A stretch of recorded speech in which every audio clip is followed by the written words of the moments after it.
Sam Hughes, you are back on the show. It's been a while, coming off of a big win, taking another fighter's O, basically, in the UAE at the UFC. So, how are you doing? Are you relaxed? I know you've already been to the gym, so how's it going? Good. Thank you, Nick, for having me on again. It's always good to talk to you. Yeah, no, I feel great. Went to the gym this morning and then just got back. So I feel great. I'm ready and I don't have to take too much time off. So I'm happy. Life is good right now. Life is good, and you're building a little bit of a nice run right now. So, like, how much different is life right now than your start in the UFC? Man, it's yeah, completely different, obviously. 0-3 to, now having, a few wins under my belt. I think four out of the last six with Fortis, and it should have been five, but well, I mean it should have been six, but definitely one of those fights could have gone either way. No, I feel good. I'm really happy. I'm ready to start, kind of making a name for myself and start to get on a good little win streak. Yeah, and I mean, you're always being undervalued in a sense. I don't mind. I So, don't mind at all. hey, I don't mind either. Like, cause you're very profitable for me. That's what. Good, good. Yeah, yeah. I don't know how much you're allowed to talk about all that stuff, but Yeah, I don't want to get yeah. in too much Anyway, trouble. well, that's not. But are you starting to feel more like a real UFC fighter now? That because in the beginning you were always like putting on these Apex cards and everything, and now I know you've been to Miami, you've been to Mexico, you've been to where the UAE now, all that. Like, does that make you feel any differently about your career? It kind of does. Now I'm, starting to travel and starting to like see, the audience and be in the hotel lobbies and people come up to you and say, "Hey, can I take a picture or can I have your autograph or whatever?" So it really feels good. It makes a big difference to like feel like that whenever you get like the crowd involvement and everything else. So I love to travel. I was like I feel super blessed and very, very lucky to be able to go to Abu Dhabi and things like that. It's really cool and to see. I don't think I would ever see as much of the world I have if I wasn't fighting. So I feel very, very fortunate, and it's a really fun experience. That's awesome, and obviously they gave you Victoria Dudakova. You've already taken someone's O in the UFC in Jackie Amorim, and now they give you this girl. What is did you like? Because your style, like your strength, and I'm sure you've already known this, but maybe you found it out even more. It's like I feel like you pressure these fighters constantly at your pace and just gas them out and like sort of like break them and just it's volume, it's cardio. Is that something you saw as well in like in Definitely, her game? definitely, having that amount of pressure and trying to get the pace higher, especially in the first round, I knew would kind of be the ticket to win this fight.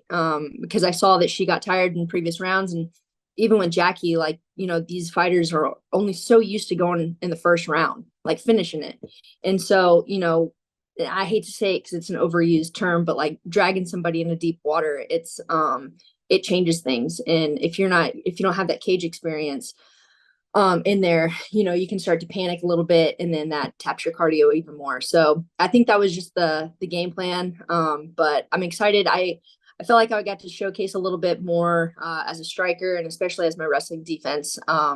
So as the fights go on, I want to be more wrestling offensive and things like that. But it was a really cool experience. How did you feel after round one? Because we do have to talk about it. Like dropping round one, and it happened. Like a lot of great fighters do that, and then they download the information, and then they sort of come back and just win the next two rounds, and that seems to be a trend in your fights as well. Do you ever like panic at all? Because for me, this time around, like I didn't break a sweat. I knew exactly how I was gonna go. Even was telling Oliver, I was like, she might drop round one, and then she's just gonna dominate the next two. Because Yep. so even after the first one, I was telling him like I'm still super confident. So how That's about you cool. though? No, I felt the exact same way. I knew I had to make her more tired in the first. So really the first was just making like the blunt of like the yeah, I think the blunt of like the workload I had to make in the Mhm. first round, and then 2 and 3 would just kind of like come to me. And then if I got the finish in the third round, which I'm disappointed. I wish I would have done a couple different things because I was looking for that finish in the third. But I knew I had to front load all the work in the first. And that's what would kind of solidify this win, which it did. Yeah, it's yeah. So yeah. I was also seeing like I'm noticing this the confidence grow in you as well. Like just not just from the walkout and even in between rounds and stuff. There's like there's no panic. The demeanor is a little bit different. And even in Mexico, like when you lost that fight, I didn't sense any sort of dejection in any sense. You know, like maybe back then, like back at the beginning of your UFC run, you had your back against the wall at some point, and you needed that one win at some point to get your contract extended. So I don't know if that plays a factor, but like, do you feel that like I as definitely well? do. Yeah, Mhm. I was just talking to somebody else about it, and I feel like I got into the UFC very, very early. I was only training for 5 years before, I got called in. And then now, with that experience under my belt, I do feel more comfortable. And I think there is a sense of confidence and there's like a mindset shift in me that's kind of, helped a lot. And it's only going to keep getting better from this point on.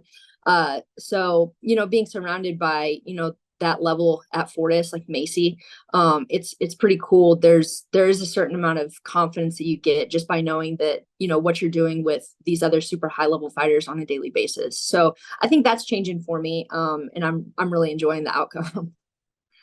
Oh yeah, we're all definitely enjoying the outcome.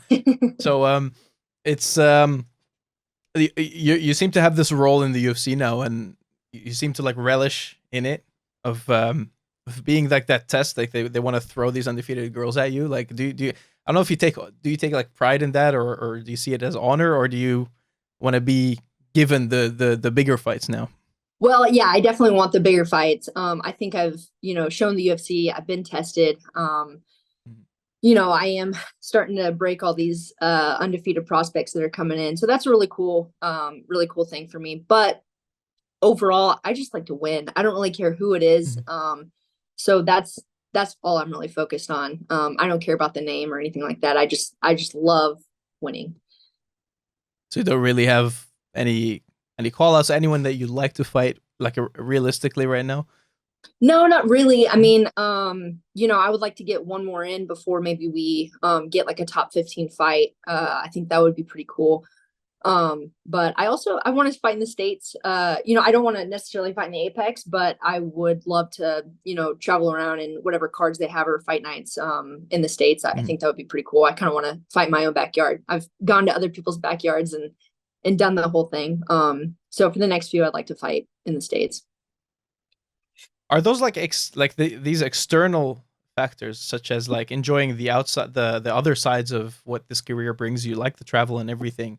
When you start enjoying that more, does it like impact your performance any differently? Do you feel like you fight with less pressure because you're just having fun in general? Yes, definitely. That was the whole thing. We left for Abu Dhabi like a week before, a little over a week before, and then I got there right at a week to go. And whenever you just kind of like embrace yourself in the culture and see like the sights of wherever you're at, and you're super grateful, I think there's an element of gratitude that kind of brings you just that much more like relief or less pressure. So that's kind of a cool thing. And that's what we did in Abu Dhabi. We went to Falcons MMA and Mhm. got treated awesome and ate really good food and everything else. So it was pretty cool. Yeah, and does it get any? Is it? I always wonder, is it like because you're improving and your performances are improving, so it looks like it's getting easier for you to get these wins, but at the same time, the level of competition is increasing. So, is it getting harder or easier to win these fights? You know, It's always getting harder. Mm. I'm Because getting on the older. record, it looks like it's getting easier, you look at the competition and it's not really easier. Well, that's good. I mean, like I've never thought about that. At least I'm making it look easy, but it's definitely not Mm. easier. It feels harder. I feel like I'm, working harder in camps and things like that, but I'm also working smarter. I've got a really good program and I think I have like starting to listen to my body more. So you know, I think the big thing of like, whenever I lost fights is, you know, I was overtraining. I've got a super bad habit of just overtraining. And so now I'm starting to like know my body and be like, well, okay, you're super worn down. Take today off. You've got to take it off because the next week you're going to get pissed off at yourself for getting overtrained. And then you're just going to have bad practice after bad practice and it's going to spiral down. So I've done a good job at recognizing that now. And I'm starting to, you know myself as an athlete, especially as I get older. So I think that's been a big change for me as well. So that's something you figured out by yourself. It's not like someone was pointing it out more. Well, like, no, I more wouldn't. often. I wouldn't say I figured it out by myself. I've got a good group of people around me that you know, tell me time and time again, you know, hey, listen to your body, be smart. You know, you do the same shit all the time and can't expect a different result. So yeah, so I think, you know, between Macy and my coaches and my boyfriend, yeah, he's always telling me that stuff. So I've got a good group of people around me. And your boyfriend is he your actual strength and conditioning coach as well, or? He is, yes, Yeah. yes, yep. So that's a big change, like maybe to have access to him at all times. Honestly, like how much has that helped? Even though your conditioning has never really been the issue, I would say. Yeah, but I would say it's been a huge change in like a big positive change. You know, I do have access to him all the time. We lift whenever we you know, whenever our schedules allow. And but then we're also talking about stuff too. Like he's, you know, the first thing I come home, I tell him about practice, and then we like kind of maybe make these tweaks and adjustments and things like that, based on, you know, how I'm feeling and everything else. So it's like the best scenario ever. Yeah. Yeah. Because sometimes you can get into in your own head, and there's like not always someone around to talk through things, you know. Exactly. Not just the like about the sport. It has to be someone that understands the sport, of course, but also the mental side of the sport, you know. Yep. Yep. Yeah. And I think he's been like a huge advocate for that. You know, because when I do have, let's just say like a bad training session and then I come home and I get to vent to him, he's like, well, you also have to put in perspective what you've done, because he knows my training schedule. And he's like, you've done this, this, and this. And then whenever I have like a little breakthrough, he's like, this is perfect because we're peaking at this time. And, you know, he's so scientific and analytical that it's actually, sometimes I get a little bit emotional, and he puts things back into perspective for me that I'm like, oh yeah, no, you are right. I forgot about that. I forgot we did this. And so it's a good way to like bounce ideas and bounce things off of. So he's been good for me. Did he join this time, or what's that? Like, did he join the trip this time? He didn't. You know, I told him not to come only because he's in football season right now. So he's also a high school football coach here in Texas.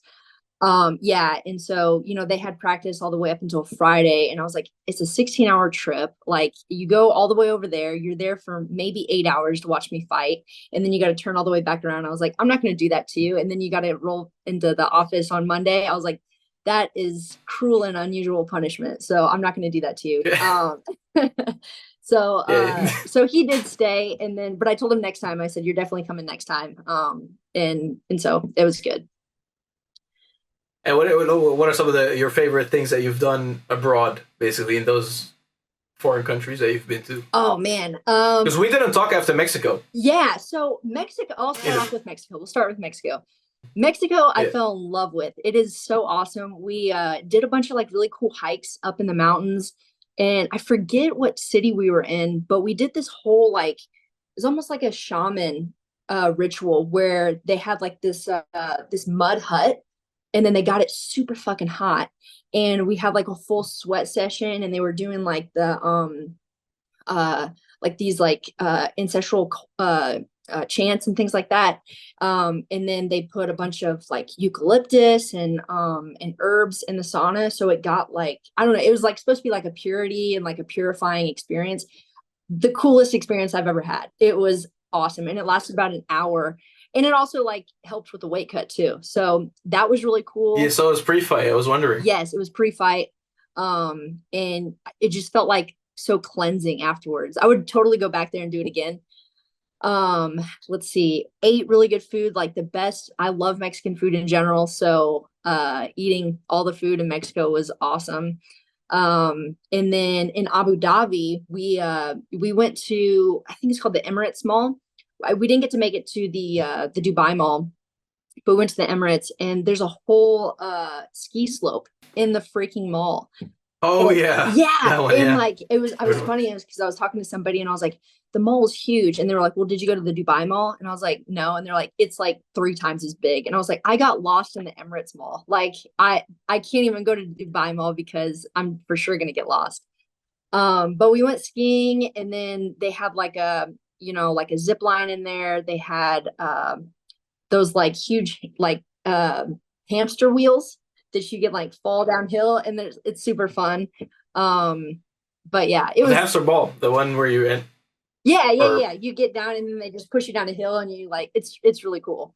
So that was really cool. And then again, I get to eat like Middle Eastern food, so I was like, amazing. Everything's so fresh, and yeah, I love lamb. I love kebabs. So I was in heaven. It was good. So yeah, if you're a foodie, it's like it's the best and the best. And I think you're well, you're technically you're half Mexican, right? Half so Mexican, you got to. correct. I forgot if did you carry both flags in that fight? Yeah, in the Mexico fight, I did. Yep. How was the reception then? I'm not sure if I remember how the walkout was. Because when I walked out, you know, I immediately got booze, and then I feel like halfway in between the in the walkout, they started to realize, they were like, oh wait, she's carrying a Mexican flag too, and the booze got quieter, and then it just didn't really like. I feel like it was kind of indifferent. They didn't really know what to do, so it went from negative to like neutral, and then I think I gained some. Yeah, I think I gained some fans after the fight though, because you know I had a good like reception from the fans. You know, I got some, you know, high fives and good jobs and things like that. So I mean, I think people know I'm tough, you know, so I don't know.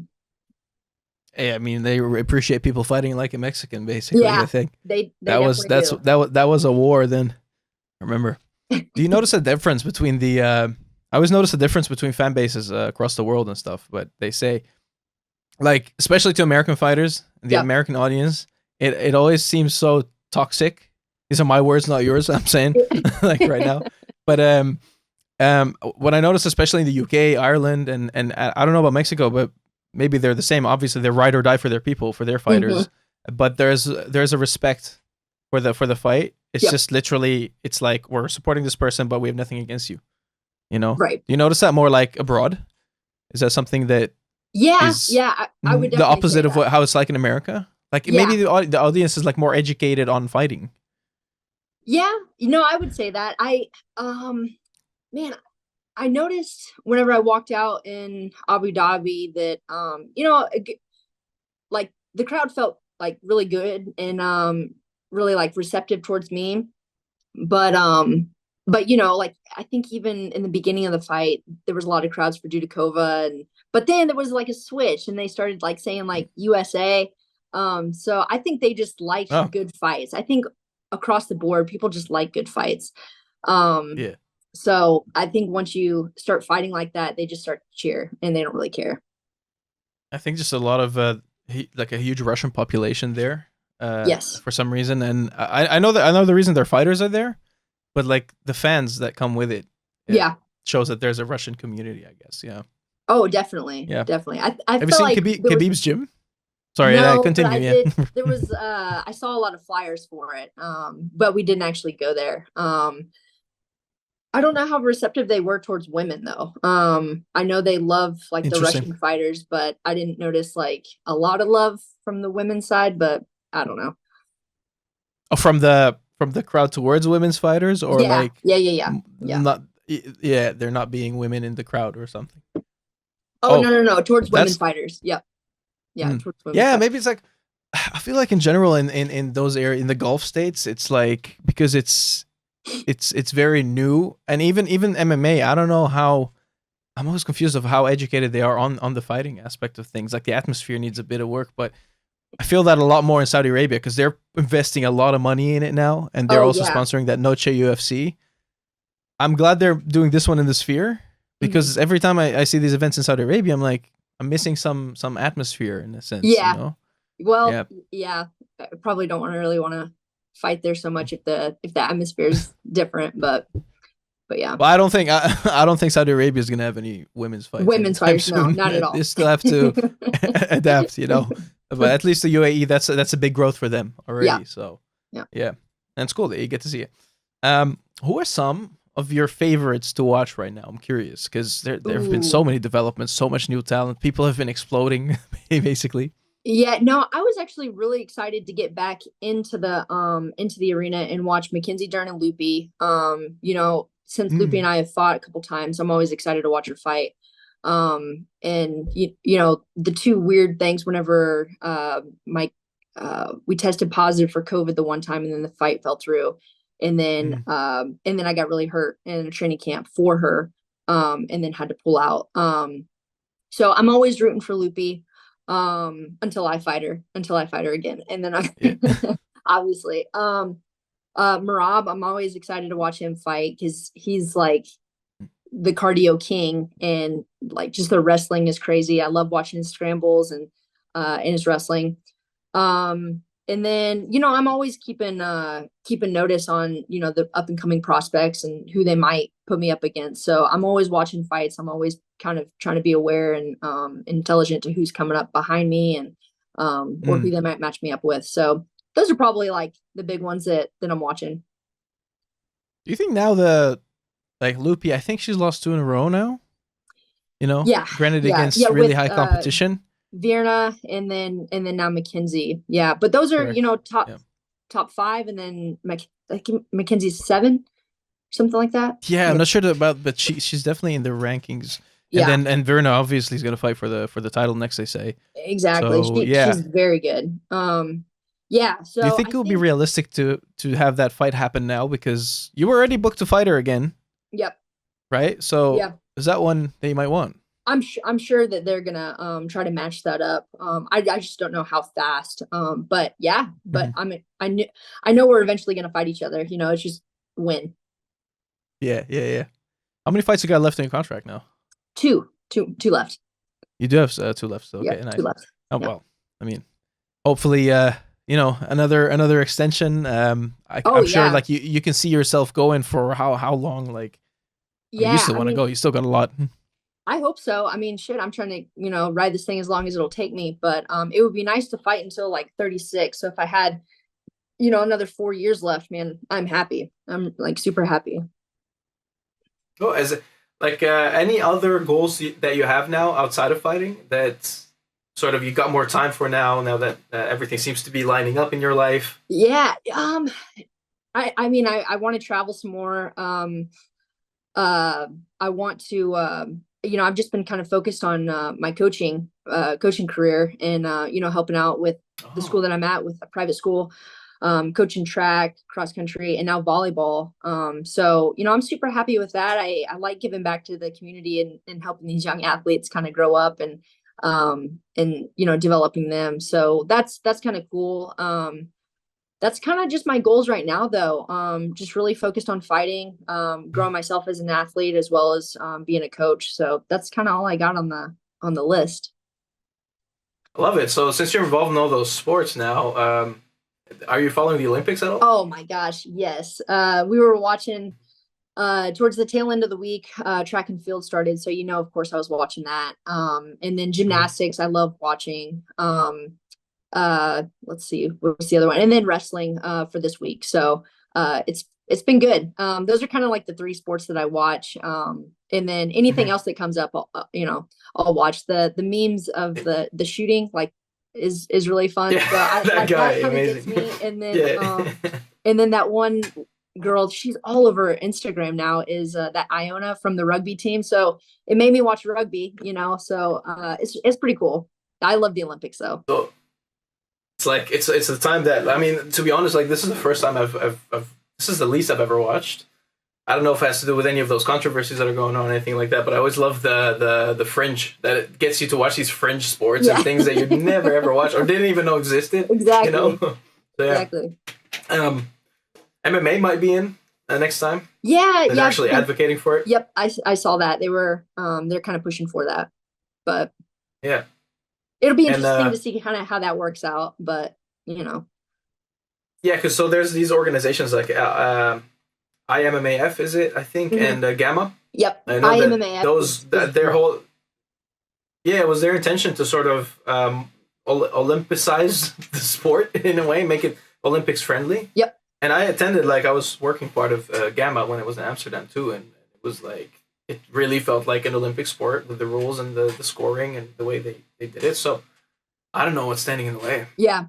I got approached by IMMAF early on, like towards the end of my amateur, beginning of pro. So, but that wasn't really something that I wanted to do. Yeah.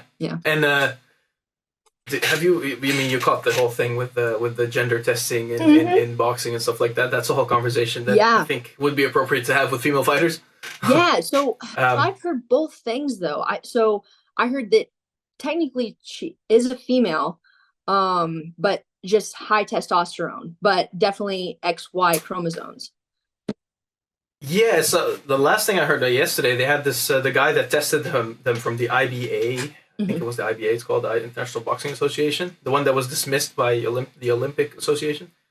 Said that the doctor came out now and made his statement that he did test them, and they have female genitalia, but like they have internal testes, and that makes it that they have X and Y chromosomes as well. So they're technically genetically so they're female, but their body composition and everything is male. Wow. Okay, so I did not. So this is a whole other level of insane. Yeah, so that makes tricky. It super, super complicated. Yeah. So it's like they might not even, if they had never done that test or under normal circumstances, unless you MRI a full body, they might not have ever known that they're technically male and they were raised as female. Wow. So what do you do in that case? Yeah, what do you do in that case? I think that makes it super complicated, but I don't know. I mean, still, if there's any difference or like higher testosterone, that's going to give, anybody a boost, or, a big advantage. Yeah. So, I mean, I hate to, isolate those people, but, technically if it is like male stuff going on, probably not smart to put them in the ring with a woman. Yeah. Because like it's the muscle mass, the bone density is all male and changes everything. You spar men all the time probably, so it's it's a different level. It is like, as far as just physically. It's a totally different level.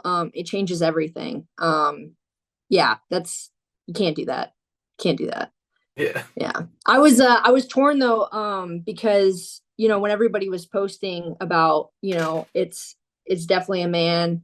It's definitely, you can't put him in there with a woman. But then once it like came out that it was a woman and I didn't hear those details that you just gave me, I was just like, oh shoot, like, well, that was fair, so now I'm going back and forth. Hold on one second. Yeah, it's back and forth.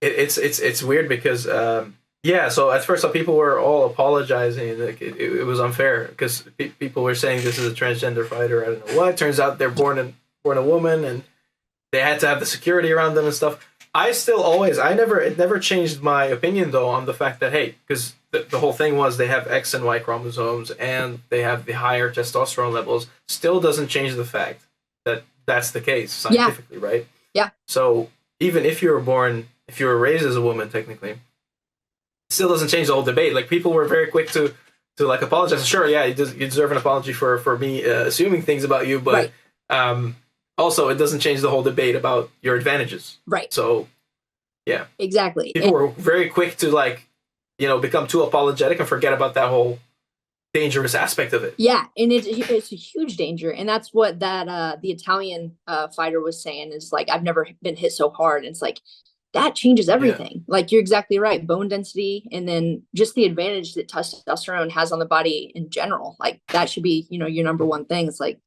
it's probably not smart. Definitely. Yeah. Well, as excited as you are to get back in there, I suggest you don't fight any men anytime soon. But how soon do you want to return? Yeah, it's funny. I was talking to my coaches this morning, and November would be a really good time frame. I definitely want to get one more in. I want to have a full camp. So I think realistically, November would be pretty good. All right. Yeah. Hey, Sam Hughes, congratulations on that win. We're excited to see the next one, and have a great day. Hey, thank you so much, Nick. I appreciate you having me on.